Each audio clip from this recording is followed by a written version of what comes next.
and I'd just like to echo my thanks for turning up this morning, and for those of you who are able to perfect the technique of being able to sit there and sleep with your eyes open. I hope you take the opportunity to learn things through listening to the content of the presentation today. So I'm delighted to be here.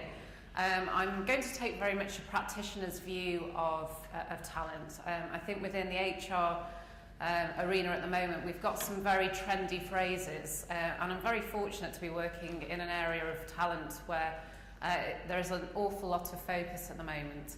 And you know, with 20-30 minutes to talk about talent and what we're doing at the moment in Capgemini, there's not a huge amount of time to cover everything. So what I've decided to do is to pull out a couple of the key case studies of the way in which we're impacting and reflecting our talent management agenda for you this morning. So as the head of talent, like most of you in the room, when the CEO or the HRD has an issue to do with talent, it's generally my responsibility to go and make that happen. And I'm not the only one, you're all here with exactly the same agenda. But when we look online at the moment, we are typically faced with an entire myriad of statistics about the importance of talent to our organisations. When I when I was preparing for this presentation, I went online, and there were significant numbers of really, really impressive statistics about why we should all be focusing on talent. So I spent my week at work talking about talent, and then when I get home at the weekend, I have 3 young children. I take them down to the football pitch for their Saturday or Sunday football, and there's typically people standing on the sideline, talent scouts, looking for young people to come and be part of big teams, Manchester United, Liverpool, Everton. And then I go home at night and I turn on the telly, and typically, I think as Michael said yesterday, we've got our talent programmes, X Factor, Britain's Got Talent. Everybody is talking about talent, whether it be in terms of the bottom line within an organisation, or whether it's in terms of talking about talent and how it impresses in their field of expertise. And I think the master of this is Simon Cowell. You know, he doesn't necessarily think when he sees an act on stage, there's somebody who I really like listening to. He instantly thinks there's somebody who is going to sell a lot of records. They are going to create a lot of money for me out of iTunes. And that's what we need to do as talent and HR practitioners. But when I looked back at all of those different spheres and those arenas, what I realised were that all 3 of them are all taking completely identical approaches to the way that they're approaching talent.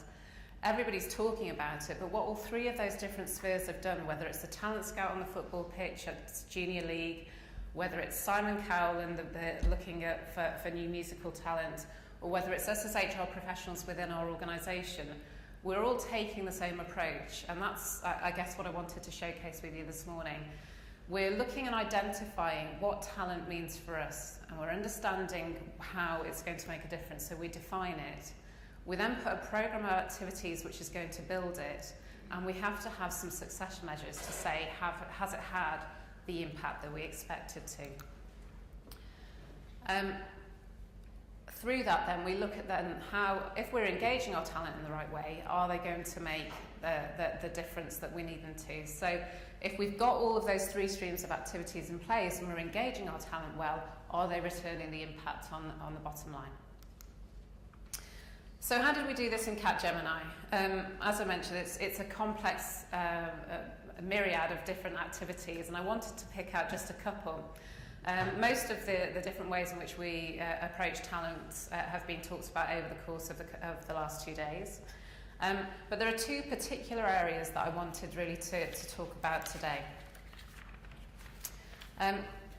Capgemini, for those of you who don't know, it's a technology consulting organisation. We are 140,000 people strong. We're a global IT player. We have a significant presence in India, 55,000 people in India, so you can see the spread of our activity. Across the globe, we recruit 30,000 people a year. 13,000 of those are entry level, so a graduate and apprentice level. And our CEO and our group HRD are completely and utterly tuned into talent. We have no products. We are a people organisation. The only thing we sell are our people and their ability to make a difference to other people's business through their ability to impact technology.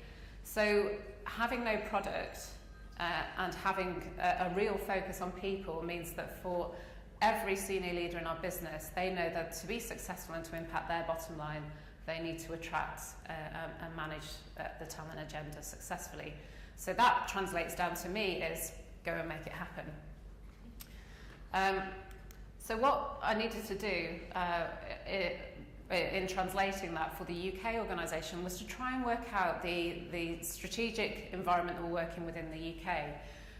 We in the UK at the moment have got many pressure points in the IT sector. So the IT sector is struggling because we do not have sufficient numbers of software developers or technical capability to be able to satisfy everybody's needs within the UK.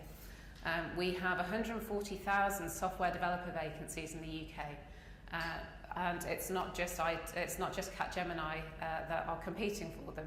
We have a number of different organisations across the IT services sector who are absolutely fighting in this war for talent. And we had to take quite a grown-up approach to this and say, actually, the war for talent is not going to be won by any one of our companies. The war for talent is going to be won if we all work together to allow talent for everybody. So I've worked not just within Capgemini's talent arena, but I've worked across the sector, working with our competitors, IBM, Accenture, Atos, Steria, to come together and say, if we have this problem, how do we collaborate to make the war for talent easier for all of us? And that's when we started to focus on two primary initiatives. We started to look at, if we wanted to keep our workforces competitive, we need to have a really strong approach to bringing in young people to our organisation. And so we worked together, and Capgemini led the way on developing an apprentice programme, and I'll talk a little bit more about that in a moment. The second thing that we did, which is slightly different, is that we also created an employer brand globally, and slightly separate because it's not UK focused, and I'll come on to that and tell you a little bit more about that in a moment. So, apprentices. Most businesses now, I think, are clued into the fact that apprentices are a good thing to do. When we took into account the fact we've got a massive skill shortage, we had, over the last decade, offshored a significant amount of our workload to India. So we were not progressing our junior talent base, the bottom of our workforce, through the organisation at a rapid rate. And we needed to change that. We had the CEO and the HRD saying we need to reduce our cost base, we need to make ourselves competitive. And they turned around to me and said 3 years ago, you've been recruiting 25 graduates each year, can you now make that 250 a year? And for me, looking at how many IT graduates there were in the workforce, that absolutely was not going to happen.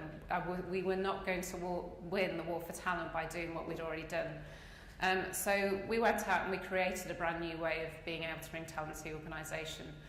Apprenticeships for the IT sector were not particularly well known. There were some very junior base level apprentices, but we said actually we need to do this entirely differently. We want to grow our own graduate population, and that's what we did. We created a way of being able to attract talent into the organisation with a very clear development plan over 5 years of how they could be software developers of the future. So we attracted them through a proposition about professional development.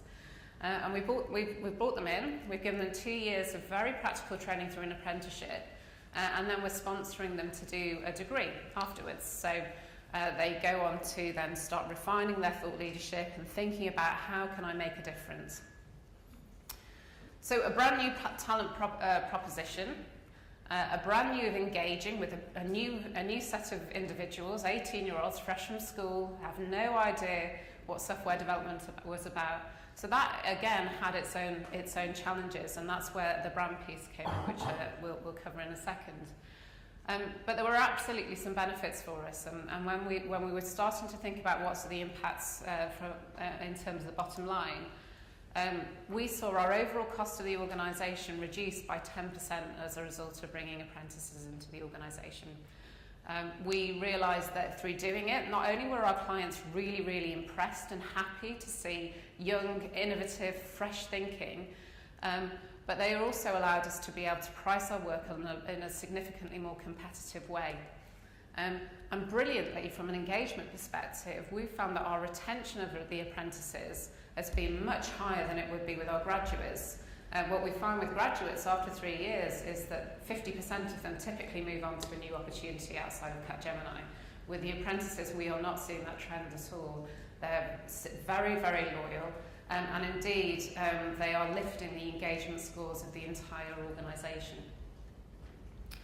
So a really big strategic, long-term skill development agenda around talent, building talent from where there has been none before, and seriously impacting the overall profitability of the UK business. And it is fairly UK specific because there is UK government funding available to enable this to be a really, really cost-effective proposition. But it's also something that now is getting world coverage. Last week I was invited to meet with the US Secretary of State for Labour, and it seems that the American businesses are now turning their attention to say, do you know what, there's something in here around developing professional skills and new skills around digital by doing a very intensive, different approach to developing young people in organisations. Okay, so that's a little bit about apprentices. So as we went into this, and we realised actually this is a brand new group of people that we've not really spent any time working out how we attract. And in yesterday's talent management stream, we heard people on the panel talking about the importance of employer brands, and lots of statistics about millennials, how they look for work, and what we should be doing. What we realised is that if we're doing on a global level 13,000 entry-level talent vacancies and attracting at that level, we needed to change our proposition and the way that we went out to market. And we did that in one of two ways. One, we realised we needed to create a global brand.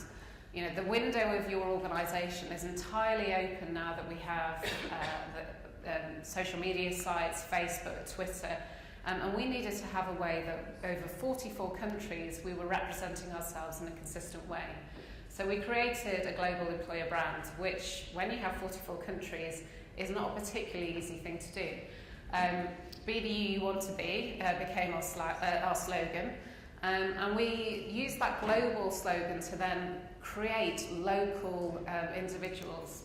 So we pick out various individuals who reflected the local organisations and gave them profile through the employer branding exercise.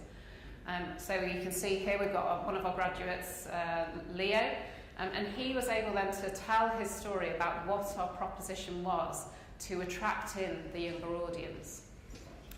Most of it's driven by social recruiting, so it's Facebook, Twitter. There's a very strong web presence. We get them to blog. It's all about peer endorsement and understanding what it is that made that audience tick. So we're very, very strong social recruiting campaign. Very consistent over everything that we do, so that we make sure that our brand attributes and the things that make us the compelling organisation to work for absolutely came through in everything that we did. It became so successful that actually what we realised was that we were missing a trick if we didn't use this within our internal engagement strategy. So Be the You Want to Be is now part of the way which we communicate internally and externally, and it's completely and utterly fluent from that perspective. And we're seeing that that's really reinforcing the employee value proposition and the brand proposition that we're putting out to market. Interestingly, I don't have a box at the bottom of this slide to say what are the impacts of branding. It's quite a new thing for us to be doing. What I do know is that there are some significant indicators that we'll be looking to influence. One is the proportion of direct hiring. The second will be the impact on our brand recognition. So we use fairly well-known studies via Universum and other organisations to say, is our brand being better recognised now through this? And also the quality of our hiring. So looking at metrics about how are the talent performing when they come in? Have we pitched our message to market in a way that's actually bringing in people that are bringing through the right results for us? So it's a work in progress, I guess is what I'm saying. So what are the next steps for us? I think with any case study, and I think one of the things as a talent professional, somebody working in the field of talent within HR, sometimes you can come along to a conference and realise there are some really big things that you want to do and want to achieve, but actually it's understanding the journey that you're on to get there. And there are still things that we want to do as an organisation to take ourselves onto the next level. Fundamentally, we realise that actually if we don't manage our talent at the moment, then somebody else from externally will do that for us. And I think everybody in the war for talent is proactively managing your talent if you don't get on top of it and do it yourselves. So we could be smarter around that agenda. So that's one of our areas of focus. We need to instill a mindset within our organisation around mobility. As a global organisation, we need to know that when we bring talent into the organisation, that they will be able to move around. Have we pitched our proposition in a compelling way? And I think that will come through some of the statistics that I mentioned just before. Have we got our attrition statistics telling us that actually we've set the bar at the right level? We're being authentic in the attributes that we're taking out to market. And how do we retain our entry-level talent? We've spent and invested a huge amount of time and effort in our apprenticeship and our graduate programs. How do we make sure that we're retaining them for the longer term? And if they do leave us, how do we make sure that they come back to us? So, we have to be realistic about the fact that there is, in the marketplace now, a desire for people to move on between organisations at a fairly rapid rate. But how do you leave the door open? So impacting your bottom line through talent engagement. I guess, there is no secret formula. There's a lot of statistics out there to say it's the right thing to do. But for you within your organisation, what are the steps that you need to do to go out there and show that it's making a difference? So firstly, define what you need. Work out what it is that actually your CEO wants you to transfer into a delivery agenda. Invest time and money in promoting your company culture. And the only way you'll get the investment through the stakeholders you need to impress is by putting that business case together. So you need to be able to demonstrate the impact on the bottom line. To be able to get your CFO on board typically is in my experiences. Look at how you can develop a strategic approach to getting your talent in. So, does that mean that you need to think about your 15 years in advance? And that in the technology sector is incredibly difficult to try and predict. We know at the moment that we need brand new technologies that we didn't need 3 years ago, cybersecurity, big data, digital, but what do the next 3 years bring? I was on Twitter this morning and somebody in Oxford University graduates just invented a 3D printer to print out your own laptop. These are incredibly changing times within technology. So how do we stargaze? How do we as HR professionals work out how we're agile enough to work with that talent agenda? And then identifying your success measures. How do you go back once you put your business case in front of your management team? How do you go back and say, right, okay, I'd like to do more? So you need to work out what your success measures are so that you could go back hand in hand and say, we did X, it led to Y, now I'm coming back to do a little bit more. So having those success measures being identified up front and continually measuring them, and in the world of big data, the evidence is there, is pretty fundamental. And my parting comment, I guess, because I'm conscious we probably want a few minutes for questions, is that when we approached apprenticeships, when we approached employer branding, what we were saying is, let's recognise the marketplace in which we're playing in. In the war for talent, the only person that will win is the talent themselves. So we need to work out how we work with that agenda. How do we leave the door open and make it feel compelling for them to either stay within it or feel free to come back in? We know within our industry, we recognise that we will be the first person that a graduate will work for. They'll go away and then they'll come back. The data is telling us that. So how do we influence that talent agenda? How do we create an alumni strategy that allow people to come in? And likewise, when we do have them, how do we make sure that when the door's being opened by other organisations, that they absolutely want to stay behind it with us? So I think that's my pearl of wisdom to end the presentation on. Think about the doors that are open for your talent, and think about how you keep them, not necessarily behind them, but wanting to sit with you and your organisation. I have about 5 minutes for questions, I believe.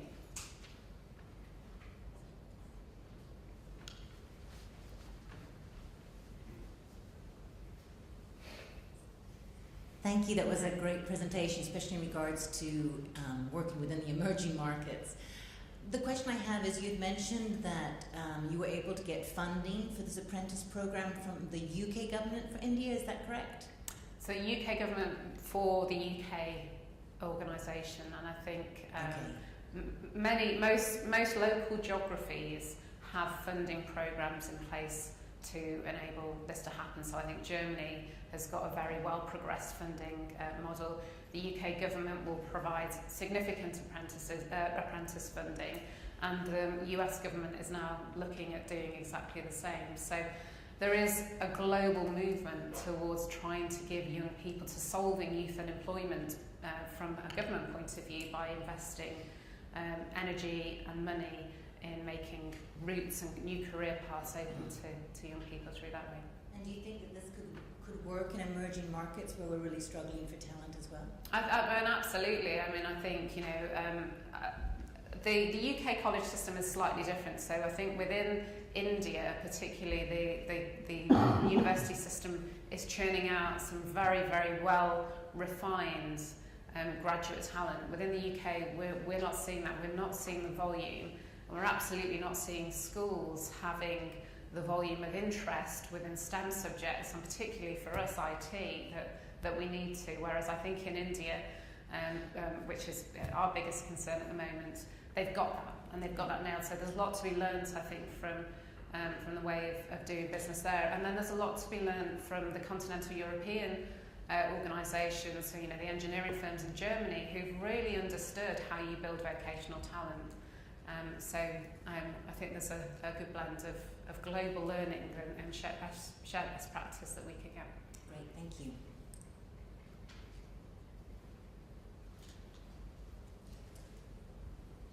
Thank you. Very, very, very interesting presentation. I was interested, you mentioned your link with Attrition University. How do you find yourself and the other IT development organisations create links with universities? Because I often found in your position many years ago, it's managing that supply from the universities and getting the right talent coming onto the market. I'm interested in what relationships you've developed with them. Yeah, I mean, I think the days of the traditional milk round are dwindling. You know, we've found that the best way for us to engage universities is being part of their course and building relationships, which allows us to be part of their curriculum. So, and they have all of a sudden switched on to the idea that actually we need employers as much as employers need us. So there were, I guess, a couple of answers there. One, being part of their delivery and being part of the curriculum to raise awareness. And then the second is saying, actually, there's a different way for us to influence the outcome here of what churns out as an IT graduate, which is where we went away and said, actually, we'll bespoke this and we'll create our own degree that allows us to give very practical vocational hands-on experience and give us what we need as the end product. And we've opened that cross-sector, so it's not an exclusive club. We've gone back out to our competitors and said, this might be of interest to you, and it's now going to become a UK offering that many universities take on board.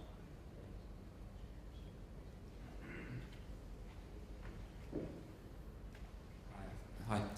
I think one of the other benefits which you didn't mention, because we did something very similar at Logica, so same problem, was the diversity. Because obviously the university graduates we got typically at Logical was very male dominated, as IT typically is. But through the apprenticeship scheme, we sort of probably had 55% women. So have you seen the same thing from your perspective? Yeah, absolutely. So within our entry level, we're seeing 27% of our hires being female. That wasn't the case before. We were probably around 10%. So really opening that up and working with schools, which is a completely different ballgame to universities, and working with schools and specifically working with girls in schools has really changed our lens really on diversity, and hopefully that gives us our talent pipeline for senior leadership for the future. But it's not easy. There's a whole lot of job design and cultural factors that I think we need to put in play, once they've had their first 5 or 10 years with the organisation. So, I could probably add that on my to-do list of things that need to happen next. Hi there. Halfway through the presentation, I heard something that I thought was on the verge of being really quite radical, and you were saying that you and your competitors, Stereo and everybody else, Logica, were getting together to try to collectively solve this lack of talent, because there's 140,000 unfilled vacancies. That's not going to be filled particularly soon, is it? And I was just wondering, so did you mean that you were going to have some kind of collective effort where you weren't going to compete in terms of the acquisition of that talent? What did that actually mean? What did you mean by that? Apart from, I understand like putting in place apprenticeships and stuff like that, but what did that mean? Sorry if I missed the point. So I think we have to be, it doesn't necessarily mean we're going to have a hands-off approach to taking each other's talent. I mean, we're never going to get to that position. But what it does mean is that actually, if we don't put aside the fact that we are competitors, we will end up in a situation where we do each other damage. So, we have to be pragmatic about how the marketplace is working. We know that for the UK economy specifically at the moment, to thrive, we need to do something about digital skills. And it's only by joining up those agendas and saying, actually, the collective voice here is going to be more powerful. So from an employer branding perspective, the sector as a whole is going out to the market and saying, this is a great place to work. And as a collaborative, we're going out to the market and saying, there are professional career pathways for you within IT to try and encourage that groundswell.